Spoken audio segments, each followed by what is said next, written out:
जो जो दो वो सहरा छुड़ा लिया।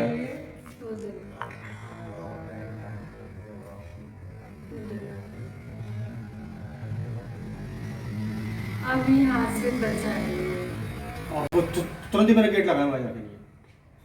हाँ तो हो सकता है, तो that's why he is not अब खोला तो है इन्होंने। वो हाँ जी अपना नाम बता दीजिए और क्या आपके साथ इंसिडेंट, कहाँ पर क्या इंसिडेंट हुआ बताइए जरा। जी, मेरा नाम दीप्ति जैन है और मैं यूनिवर्सल गार्डन 2 सोसाइटी में रहती हूँ, C2503 में।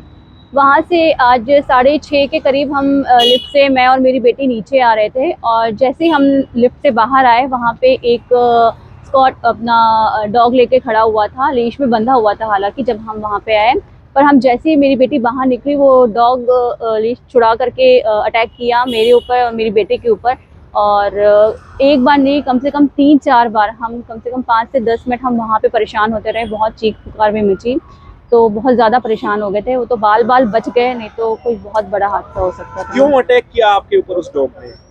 मुझे लगता है कि उसका जो ओनर था वहाँ पे, वो उसने अच्छे से उसे नहीं पकड़ पाया था या वो कैपेबल नहीं था, इसलिए वो उसे छुड़ा छुड़ा के भाग रहा था बार बार। तो कहीं पर बाइट भी किया है डॉग ने? नहीं, बाइट नहीं किया, बाइट नहीं कर पाया वो, क्योंकि मैं थी और मुझे थोड़ा सा कम डर लगता है, इसलिए मैं प्रोटेक्ट कर लिया अपनी बेटी को। अगर मैं नहीं होती तो डेफिनेटली वो बाइट कर सकता था। तो इससे पहले भी कभी इंसिडेंट हुए हैं सोसाइटी जी, में? हमारी सोसाइटी में बहुत बार ये इंसिडेंट्स हो चुके हैं, एक बार नहीं बहुत बार, और कई बार तो छोटे बच्चों को बाइट भी किया है, लेकिन कोई फायदा नहीं होता है, क्योंकि हमारी सोसाइटी के मेंटेनेंस जो है और RW है शायद नहीं लगा पा रहे हैं रूल्स को, और फाइन नहीं करते हैं शायद, इस वजह से ये सारे हादसे होते हैं। तो अभी आपने पुलिस में भी कंप्लेंट की है जी इसकी? क्या पुलिस की तरफ से रिस्पॉन्स रहा है? जी, पुलिस बोल रहे हैं कि कल या परसों कुछ कार्रवाई करेंगे, कुछ आगे बताएंगे, अभी पता नहीं कि वो क्या करने वाले हैं। अपना नाम बता दीजिए। मेरा नाम सीमा यादव है।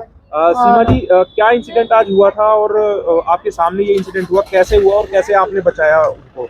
मैं एक्चुअली, मेरा घर ग्राउंड फ्लोर पे ही है और ये जो भी हुआ है ग्राउंड फ्लोर की लॉबी में ही हुआ। और ये लोग जो है लिफ्ट का वेट कर रहे थे और डॉग जो है लिफ्ट में से निकला था बाहर, और वो एकदम से बच्ची पे अटैक करने लगा।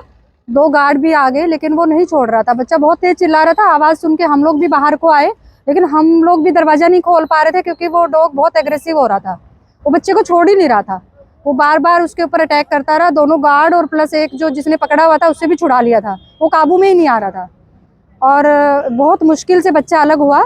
उसके बाद बच्चा तो डरना ही था, मैं खुद भी डरी हुई हूँ उससे, क्योंकि मेरे सामने ही हुआ ये।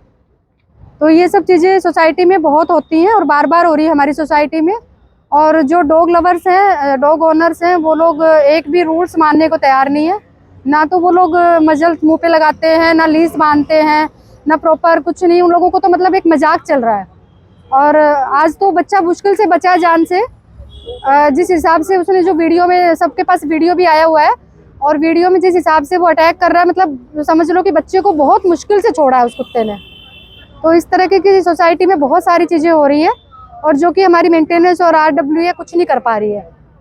वो लोग बार बार मीटिंग करते हैं, लेकिन जो डॉग ओनर्स है वो कुछ भी मानने को तैयार नहीं होते हैं। C4001 में रहती हूँ, ग्राउंड फ्लोर पे रहती हूँ। मेरे घर के बाहर तो दसियों डॉग्स का ग्रुप बना हुआ है जो यहीं पे रहते हैं। अगर उन लोगों को, जिन्होंने इनकी देख रेख करते हैं, खाना देते हैं, उन लोगों को बोलो तो वो बोलते हैं कि ये तो यहीं रहेंगे, आप मकान छोड़ के चले जाओ भाई। और 2 बार मैं गिर चुकी हूँ, 2 बार मेरे पैर की हड्डी टूट चुकी है। मैं 64 ईयर्स की हूँ और मैं इतनी परेशान रहती हूँ जिसकी कोई हद नहीं। घर से बाहर निकलना, शुगर पेशेंट हूँ, 555 शुगर हो जाती है, कभी 595 हो जाती है इन टेंशनों से, कभी 66 हो जाती है, पर किसी को तरस नहीं आता है। इन डॉग के चक्कर में मैं बहुत परेशान रहती हूँ। बाहर नहीं निकल सकते, सैर नहीं कर सकते। मकान लिया था इसलिए कि सैर करेंगे, रात को सो नहीं पाते, सारी रात वो भय भय चिल्लाते रहते हैं। जिंदगी हराम हो गई है हमारी। अब बताओ, इस उम्र में जो है सारा पैसा लगा के मकान खरीदा है, अभी इस मकान को मैं रख दूं और सड़क पे आ जाऊं क्या? सड़क पे बैठ जाऊं क्या भीख मांगने के लिए? जो लोग ये बोलते हैं कि तुम यहाँ से चले जाओ, कुत्ते तो यहीं रहेंगे। उन लोगों ने कई कुत्ते पाल रखे हैं और नीचे भी ऊपर भी। परेशानी काफी हो रही बहुत परेशान है, बहुत परेशान है, जिंदगी हराम हो गई है। अब बताओ, अपना मकान छोड़ के हम जाएंगे, कुत्ते यहाँ रहेंगे? उन लोगों से बोल दो कि सारे मकान खरीद लो, मेंटेनेंस भी दो, उन कुत्तों को हमारी फ्लैटों में रखो, हमें हमारा पेमेंट दे दो जितना हमने पैसा लगा रखा है।